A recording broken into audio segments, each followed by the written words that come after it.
Across Pennsylvania, and particularly here in Cumberland County, conversations about data centers are no longer abstract or far off. They're showing up on township agendas, zoning maps, and sometimes right in our own backyard.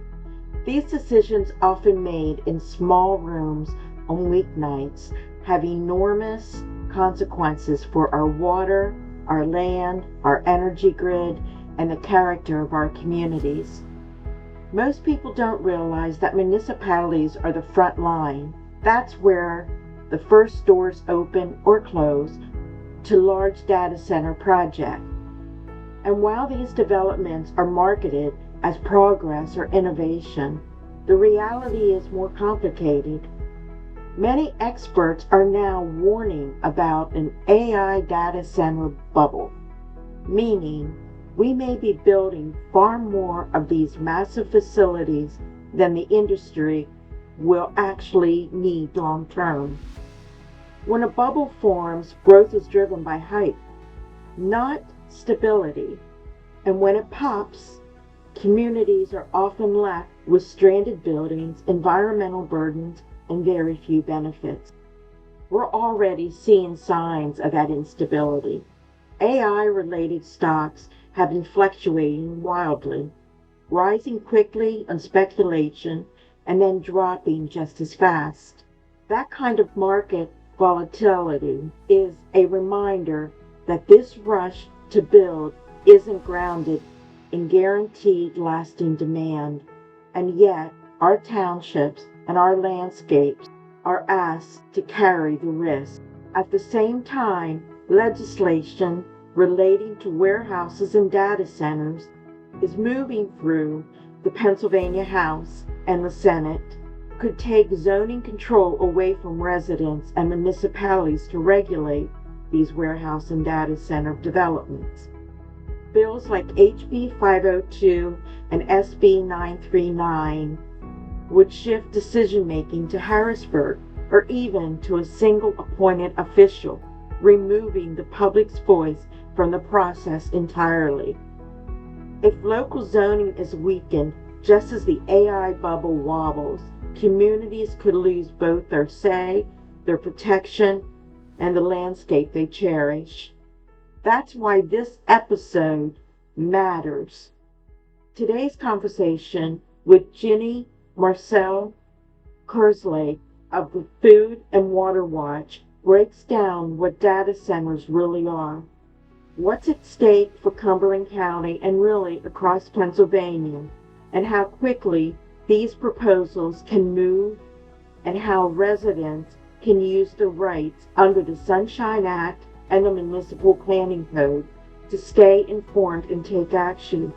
It's a lot to take in, but knowledge is power, and being aware of what's happening at our local meetings and in the state legislature is the first step in protecting our land, our water, and our future. Welcome to the Wandering Pen Podcast. I'm Christine Mussel, your host.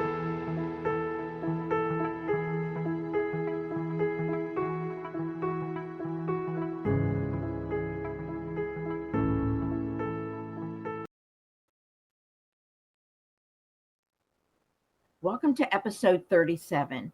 Today's episode took place on Thursday, November 6, 2025. My guest is Ginny Marcel Kerslake. She is a senior Pennsylvania organizer with Food and Water Watch, a nonprofit organization that empowers people to build political power to protect our food, water, and climate. Her work fighting build out of hyperscale data centers and associated power plants began in 2023, when she organized her own community in Chester County, Pennsylvania, to stop a data center developer's proposed zoning amendment.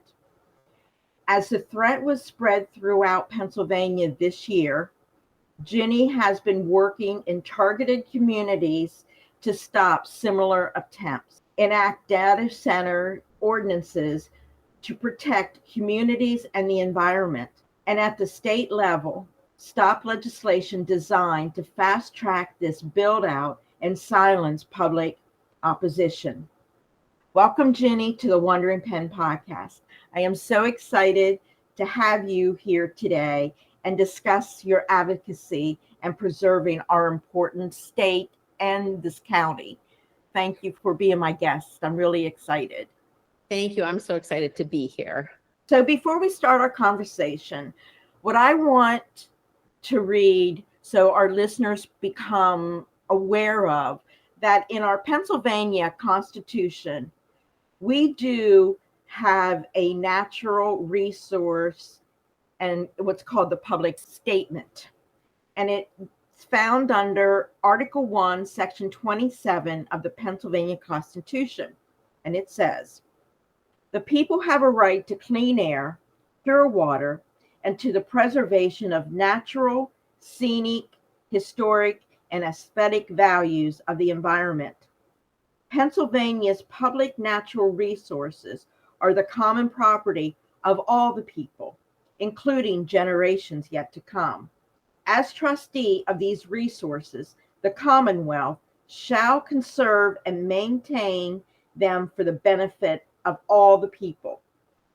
And that was done May 18th, 1971. And I will have this in the description of this podcast.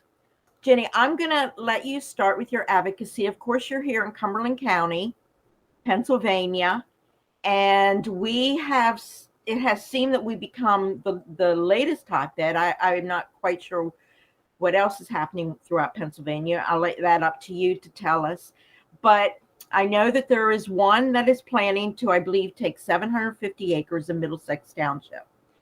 I know that you had advocated against one in Hampton Township. And then, of course, the wonderful Southampton Township story that you shut down that meeting. And I live here in Silver Spring Township, and as of yet, we don't have a data center ordinance. So I'm going to let you take it from there. Well, thanks, Christine. I guess what I would like to start with is that, Cumberland County, unfortunately, is a hot spot for this build out.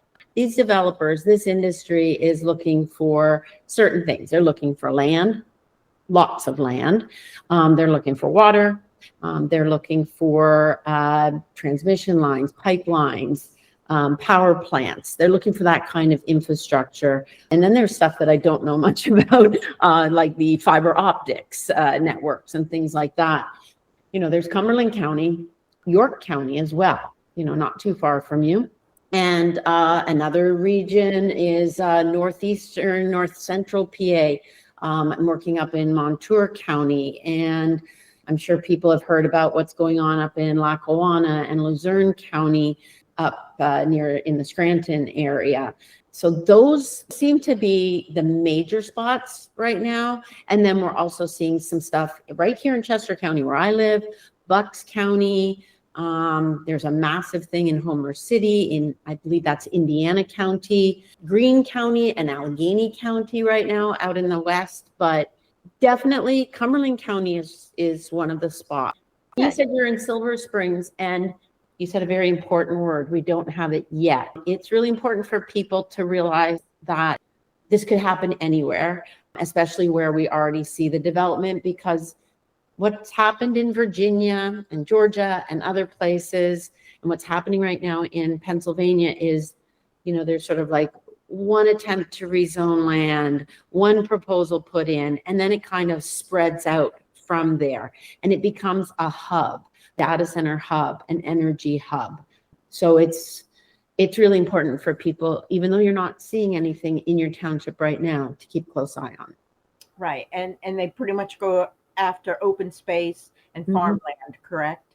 Yes. We saw that back in Middlesex, and that was back in May.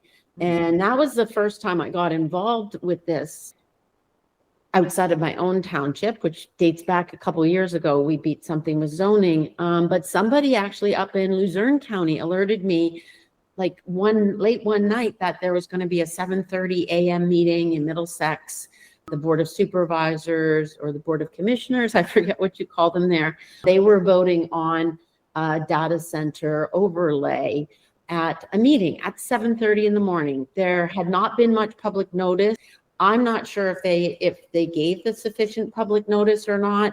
The timeline for appealing that based on a failure to meet public notice is long past now. But in any case, I got up early, made the 2-hour trip over there to attend that hearing. There were, I'd say, roughly 30 residents there and the developer.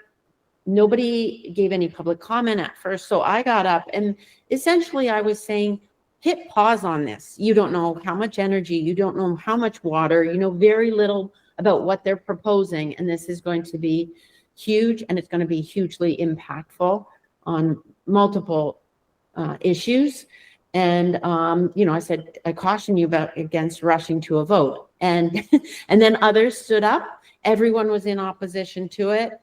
But nevertheless, all three voted yes. And that was really a shame, because the easiest time to stop this stuff is at the zoning level. And they basically opened the door and rolled out the carpet for this developer to now come in. And it still could be stopped, but it makes it much harder to be able to do that.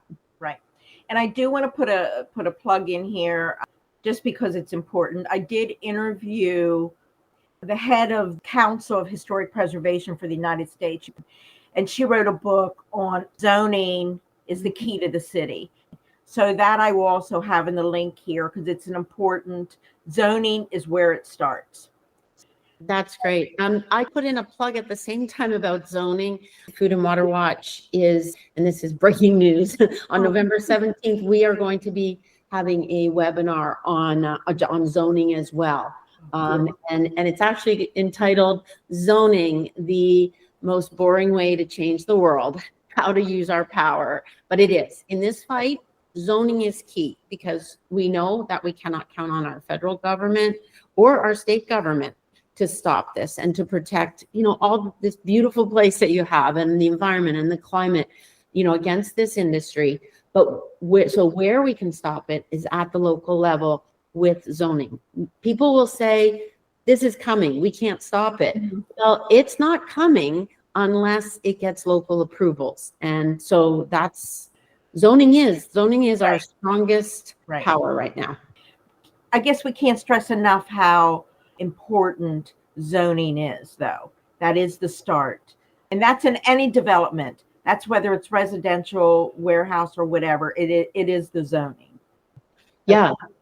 If you'd like, I can talk about two recent things right in Cumberland County, how zoning. Go right ahead. Sure. So, so I talked about in May how zoning was used to open up the door for this development in Middlesex. There have been numerous attempts across Pennsylvania, and it seems to be happening.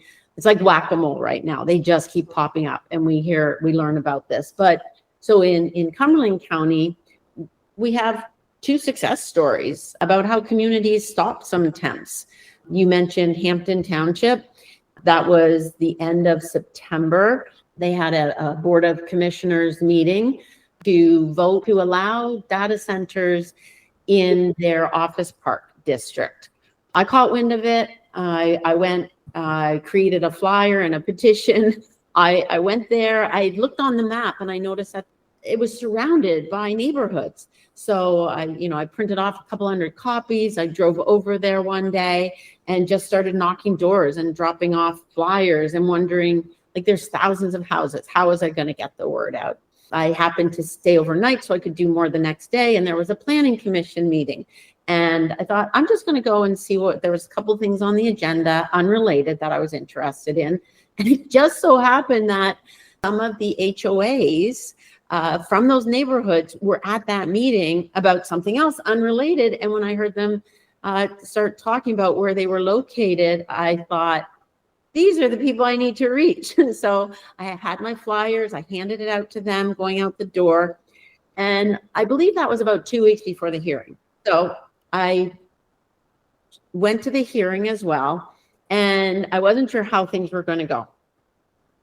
I was so thrilled to see hundreds of people showing up They had educated themselves about it in the meantime. Word had spread throughout the township.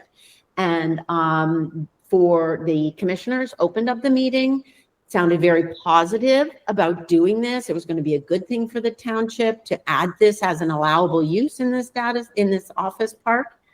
And for 3 hours, residents came up to the microphone one after the other, gave very informed, reasoned comments, told some personal impacts, why they love this place, what it would mean for them in terms of quality of life and place, in addition to all these other harms. And at the end of the meeting, all 5 commissioners voted no to do this. And now that township is working on putting in place a good ordinance that is actually designed to protect their community against this threat. So that's a really great story to share, because it shows how nothing's a done deal. And even if you think your elected officials at the township level are on board with it, you show up and you can change it. I believe it was just last week, I was in Southampton Township, pretty small community. There was an attempt there to expand a data center overlay, which they had also quickly voted in the spring.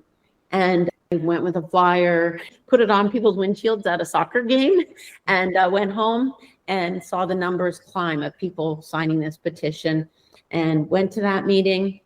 The township building was packed to overflowing. There were people who couldn't even get in the door. I happened to have checked all of the public notice requirements and found that they had multiple failures. And there was also a problem with the application itself.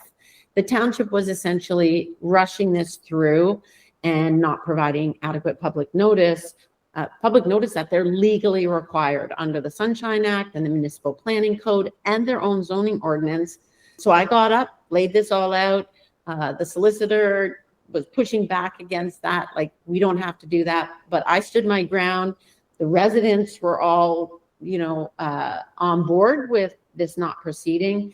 And eventually, that's what happened. They had to adjourn the meeting. The applicant has to resubmit the application because it wasn't complete. And at this point, I'm not sure that will happen because the news was there and people are clearly opposed. There likely won't be another attempt. But that's what happens when people catch wind of this early enough.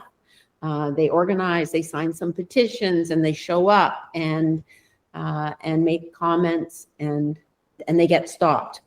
There's other things happening, like in all over the place, but in York County, Conewago Township, they're looking at rezoning 540 acres of farmland for data centers and power plants. And I was there last week, and they packed their planning commission meeting. So that's one of the earlier steps. It goes to planning commission.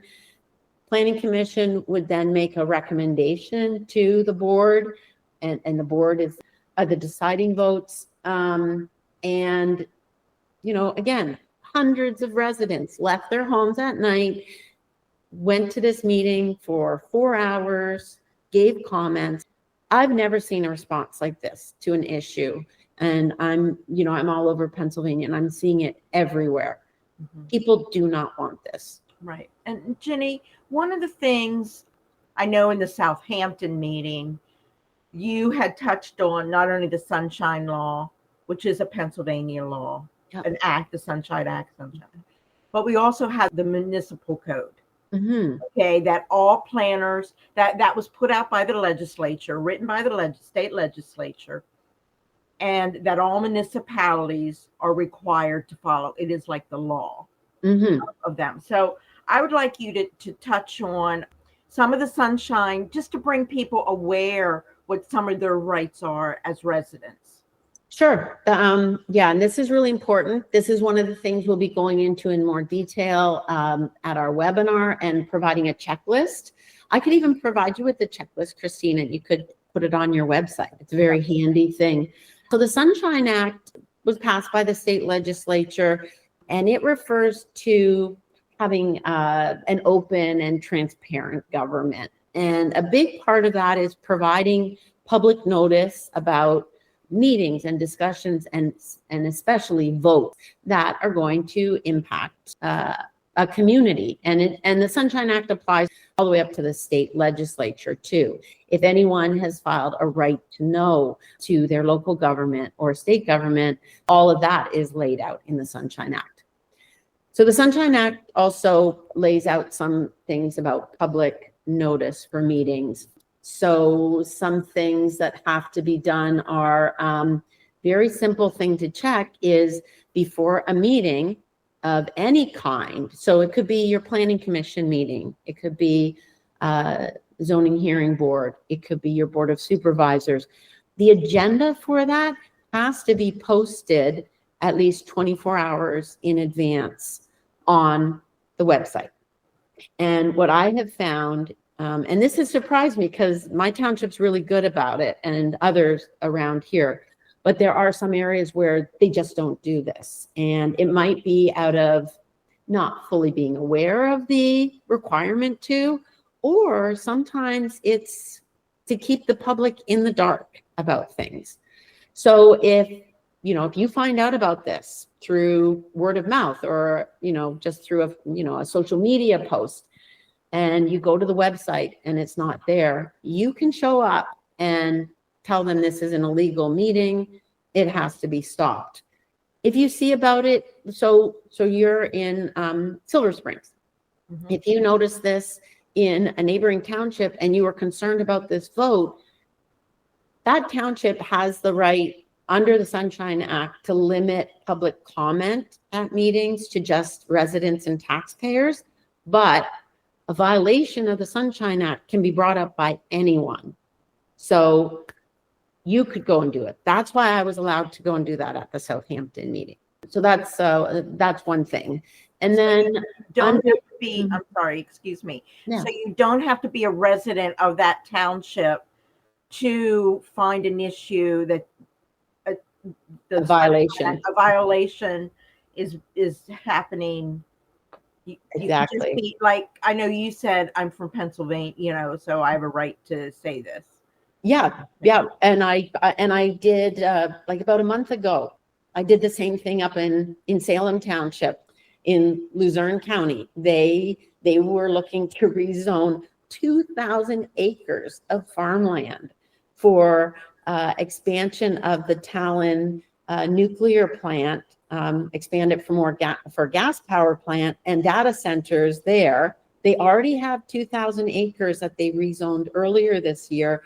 And that's where Amazon Web Services is building a huge data center. And they wanted another 2,000 acres. They did not put it on their website. And so I was in the area and I went to the meeting and I got up and told them this. And again, the solicitor said, it doesn't apply. And I said, actually, it does. And they went off into executive session, exact same thing that happened in Southampton. And then they came back in and said, yeah, we're going to have to adjourn. So anyone can do that. And then in the municipal planning code, there's additional requirements. So for example, and this was a violation in Southampton, if you're doing a zoning amendment, you have to post notices, I believe it's at least 7 days in advance along the perimeter of that area.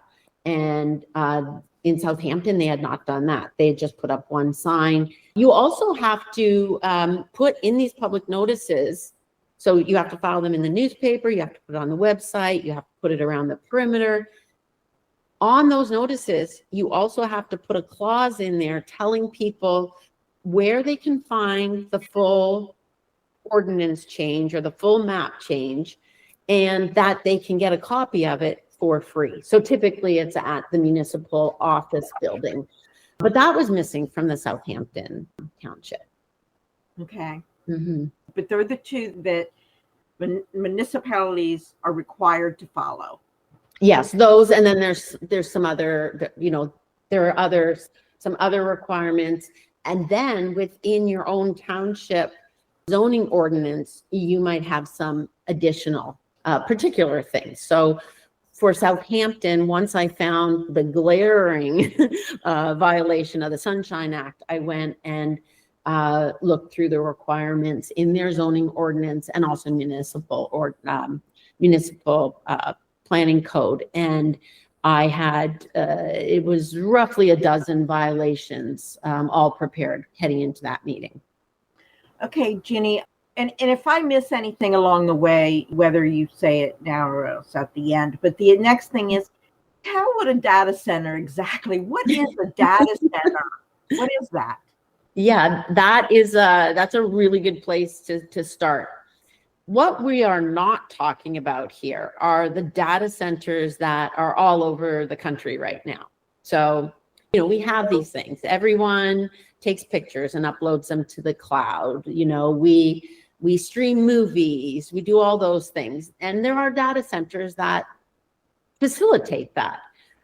Too often we're hearing our state legislators, federal electeds, and at the township level, they'll say, we all use these things. We all use our phone. We all stream movies.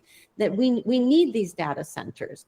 No, the ones that we're fighting right now, that they're talking about building out these massive amounts with all these impacts, are almost completely for artificial intelligence build out, something we don't have now, but we have a little bit. We've ChatGPT, people are using that, but they're looking at this being a massive revolution to the way we live, the way we work, and huge socioeconomic implications of that, and also for cryptocurrency. So these data centers are something new, and the scale of them is huge. We're talking up to millions of square feet for a single project. These campuses of a dozen or more. The one in Middlesex, that one's going to be 4.2 million square feet. That's 70 or 80 football fields in area, just to put that in perspective for people. And these data centers obviously consume a lot of land. They consume huge amounts of power and water. The amount of power we're talking about, again, is up to millions of gigawatts of power. Gigawatt is 1,000 megawatts. A gigawatt is enough to power, depending on, where you live, but roughly 750,000 homes, or like a good number. It could be up to 1 million homes. So that's an easy number to work with. So going to the Middlesex, the proposed data center in Middlesex, that's going to be 4.2 million square feet.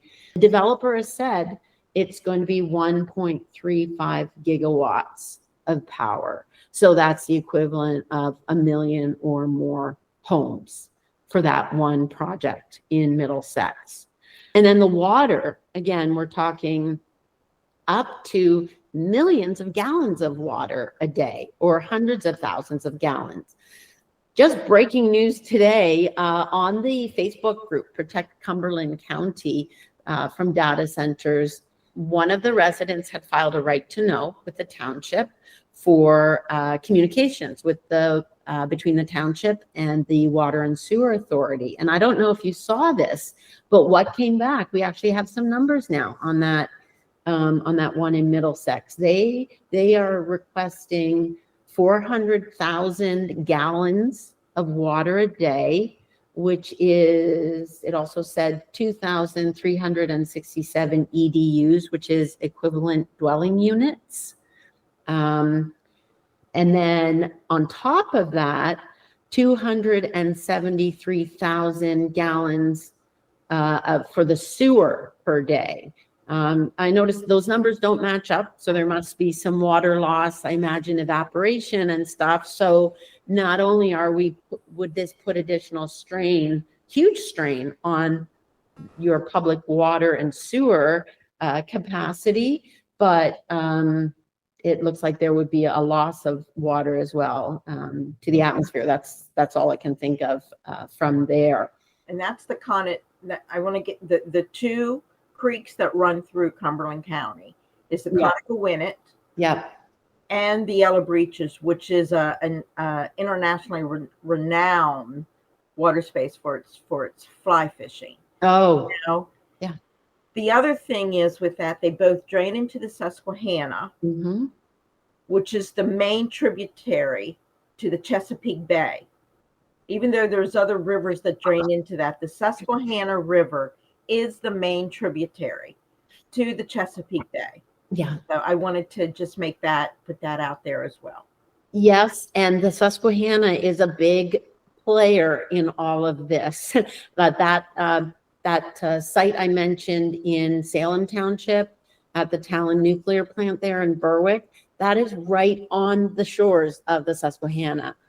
Huge, huge impacts there. And there's another creek there that has recently come back from, some destruction from coal mining. And it is now, a high value fish creek, and it's threatened now by this. So, the impacts to water are huge. Talk about, people are pretty familiar right now that this data center build out is going to put strain on our grid and lead to increased electrical bills for everyone in Pennsylvania. But it's also going to similarly put strain on municipal water and sewer systems, increase rates there, or if they're relying on, drawing from the aquifer or drawing from waterways, that is an additional different kind of strain and potentially a threat to anyone who is on private wells around there. We have seen in other states that people have had their well water impacted or even destroyed by this industry during construction or afterwards from their using huge amounts from that, those aquifers. Mm-hmm. So, like in the Southampton Township area, Shippensburg area, there, you're talking in Newville, Mm-hmm. the Big Spring watershed, which my understanding is the water source for the people in Newville. So that would be affected, which I think it might be, and I could be wrong on this, but I believe that's the Conecuh-Winnet that comes from there. I don't know if the Yellow Breech is where it comes, which one. Yeah, so these, that speaks to how far reaching these impacts are. Mm-hmm. It's not just, in quotation marks, to those who live right there and will have to deal with the noise and potentially, and it's a horrible 24/7, low volume, but the frequency of it is really what gets to people, and the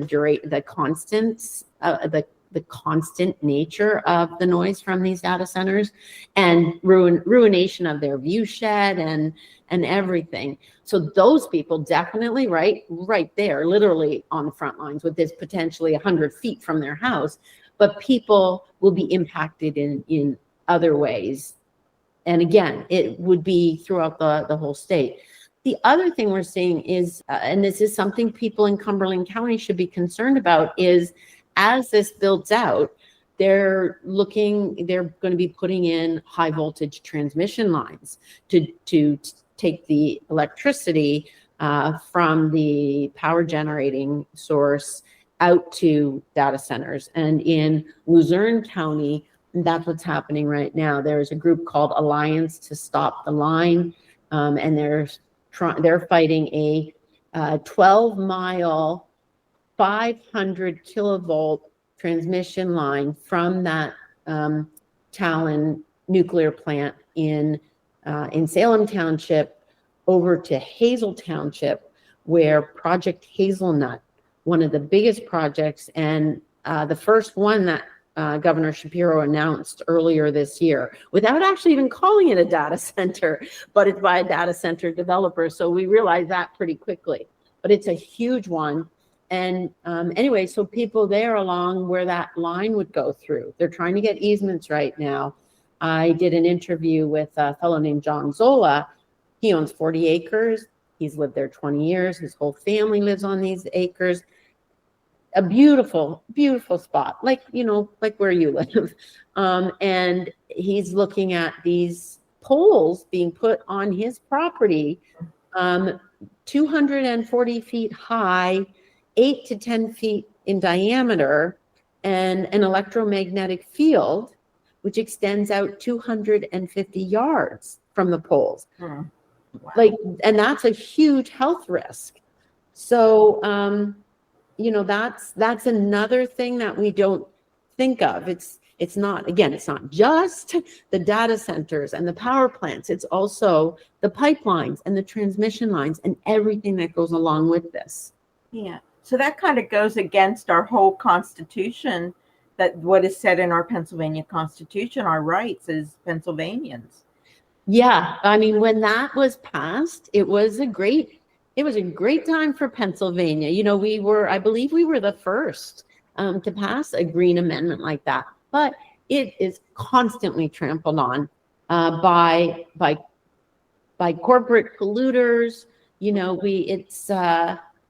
It's a little bit of a joke. Right. We have a constitutional right to these things, Right. but our own state government keeps ignoring it in incentivizing this kind of thing and passing laws and allowing our Department of Environmental Protection to constantly turn a blind eye to these industries.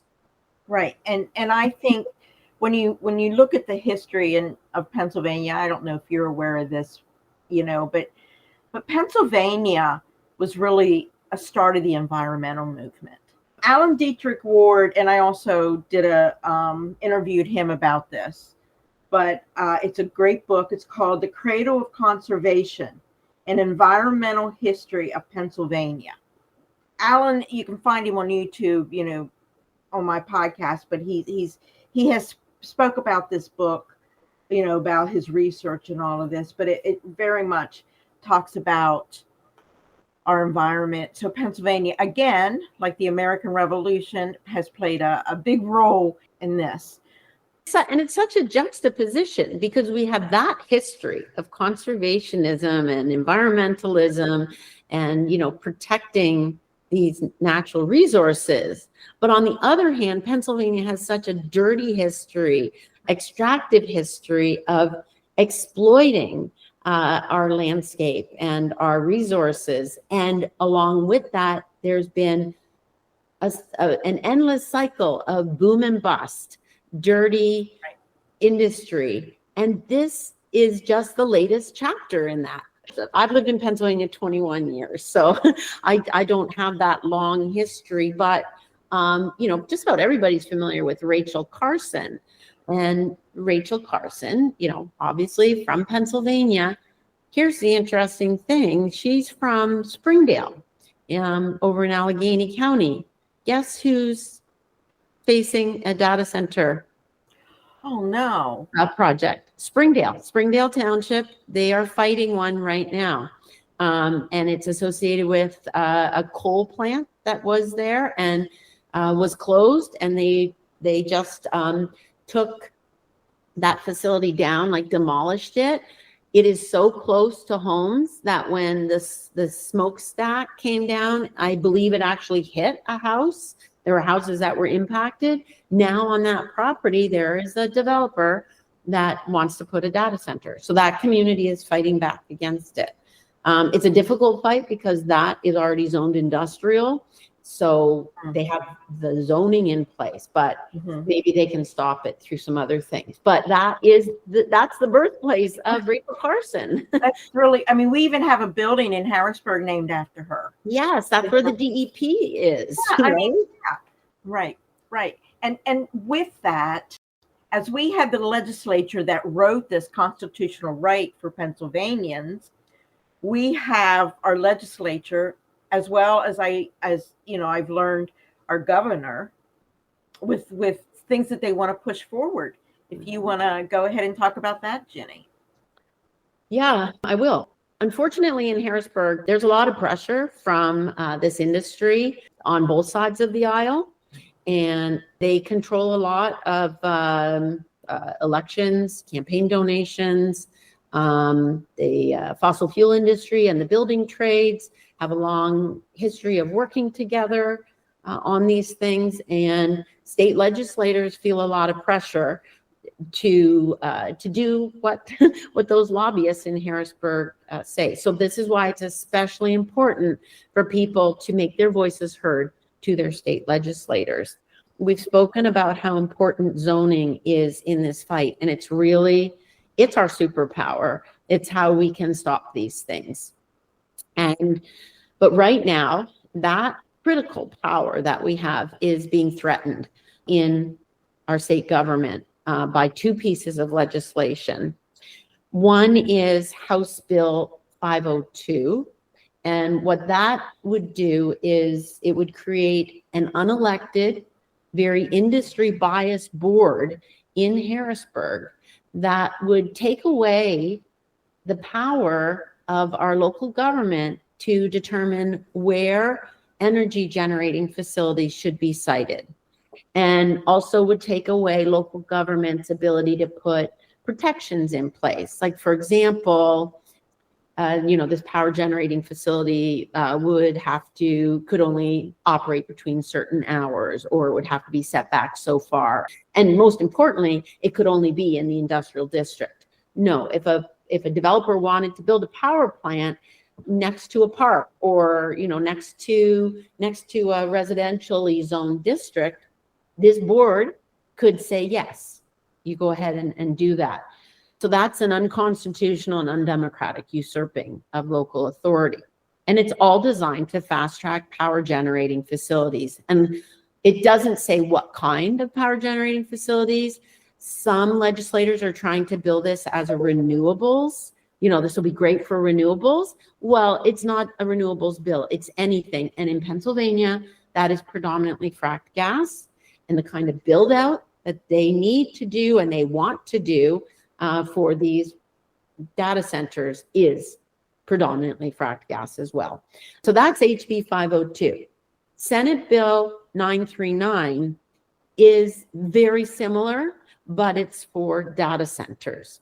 So it takes away that same sort of power, but instead of giving it to an unelected board, it's even worse. It gives to a single individual that is appointed, so an unelected person appointed by the governor, who works in the governor's office at the pleasure of the governor.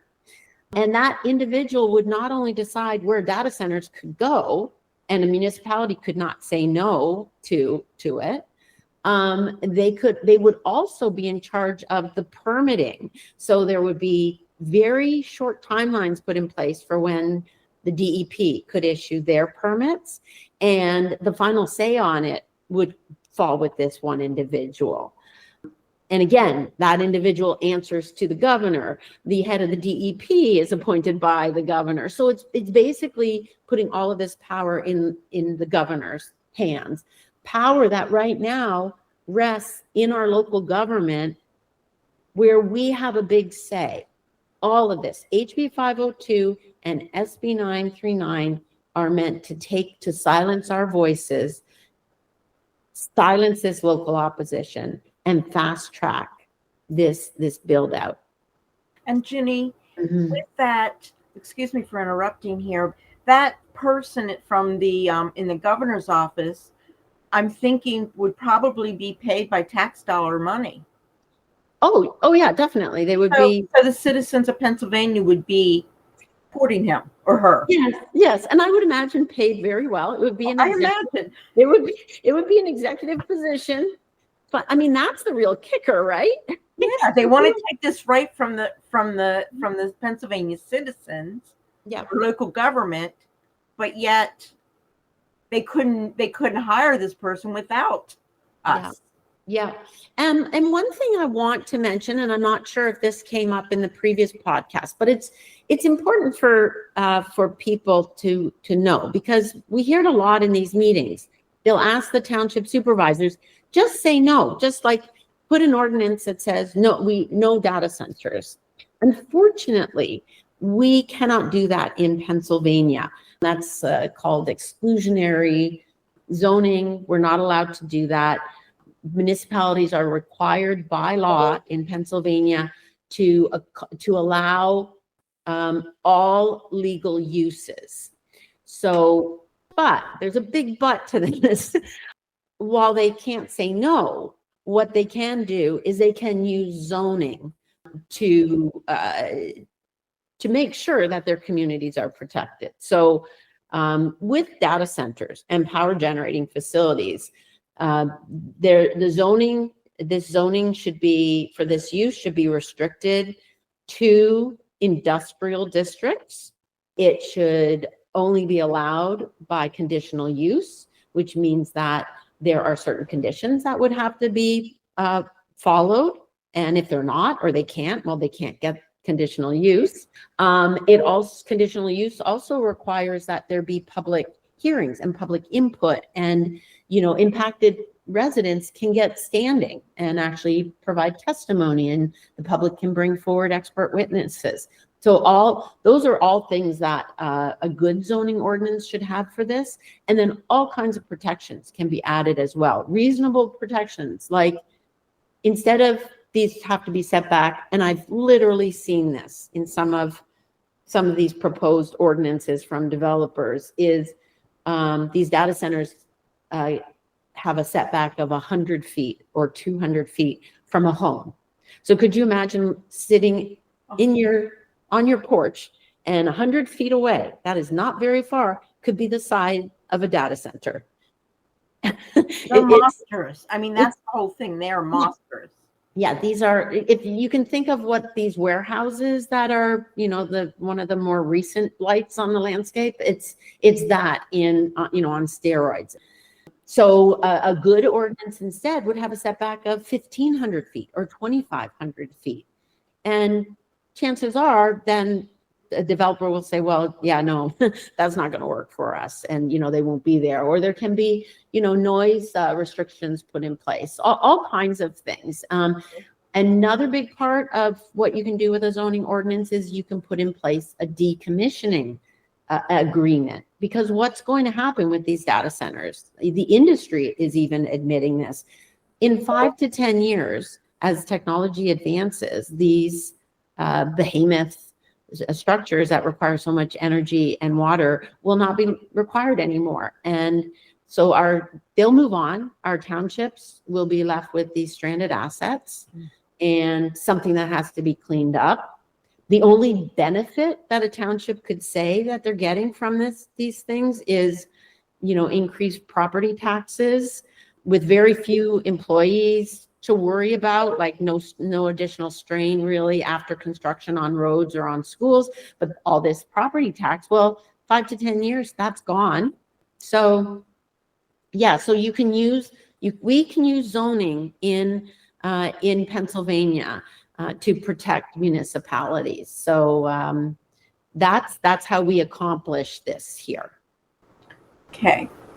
What else do you need to cover? I mean, I want to try to get as much out there that the listeners need to know to get started with. And Ginny and I are going to try to do a monthly update, not only within Cumberland County, but across Pennsylvania, on these data centers and these other environmental issues that may be coming into Cumberland County. I think it's just, knowledge is power. Yeah. So to that end, I would encourage, if you're on Facebook, join the Facebook group, Protect Cumberland County from Data Centers. There's a lot of information put in there every day and updates. For example, that right to know information, I found that there because somebody had just posted it. That's where they shared it. There's also a website that has just been built, and it's still going to be added to, but it is protectcumberlandcountypa.org. And so that's a great resource for people. There's some different pages in there for the different municipalities. Events will be put up there. So those are a couple things, very Cumberland County specific. I would also advise people to keep a close eye, familiarize yourself with your township website, and keep a close eye on the agendas and previous minutes for your planning commission and your board of supervisors, sometimes called a board of commissioners. Another place to keep an eye on is the county planning commission, because when a zoning change comes in, it would go, any kind of changes to the zoning ordinance or the zoning map for a township has to be reviewed at least 30 days beforehand by the county planning commission. So that's actually the only way we even heard about the Southampton township attempt, if somebody noticed it in the county thing. So keep an eye on those things on a regular basis. Look, and if you find something, share that information out so that people can take action and make a plan. An upcoming event that's designed to educate and organize people in Cumberland County against this is happening on November the 18th. It's pretty exciting. It's going to be the first of its kind. There are 2 residents that have been involved on this, putting it together. It's going to be kind of a town hall format. It's not one that's being put on by the township nor the developer. You probably, some people listening to this might have gone to that dog and pony show from the data center developer a couple months ago. It is not that at all. This is a town hall like I have participated in other communities on this in the past couple months. I will actually be one of the panelists at that. And again, it's meant to provide some education and then an open format where people can do questions and answers, get resource materials from that. So yeah, so that's November 18th. It is in Middlesex at a church public event space that I don't know the details of that, but I will give to you, Christine, and you could post for people. So there's that. And then of course the Food and Water Watch webinar, November 17th, which happens to be the day before that. And I will give you, I'll give you the information on both those things once I have it. That would be great. Thank you. And then on Facebook, I have the Facebook page. It was set up with the loss of the Bell Tavern, but it's called Historic Preservation News in Cumberland County. And I've been posting a lot of these on there, because I do have a following there. So just to get the word out there. So you can check that out too. I think our listeners got a broad range of information in this town hall meeting I'm looking forward to, as well as the 17th one. So yeah. And one final thing to add too is, my contact information is going to be here. People can feel free to reach out to me. I feel very fortunate to be able to do this as a job. I got involved with Food and Water Watch when they helped us organize against the Mariner East Pipeline project, which I know went through Cumberland County and people there are familiar with it. So Food and Water Watch came, it cuts across my property, and they helped us organize. That's how I got involved with Food and Water Watch. And now for the past 4.5 years, I'm the, as you mentioned, I'm an organizer here in Eastern Pennsylvania. So I get to help organize communities in this. So if you see something coming to your township related to this, feel free to reach out to me. We have the resources to help with that, to help you.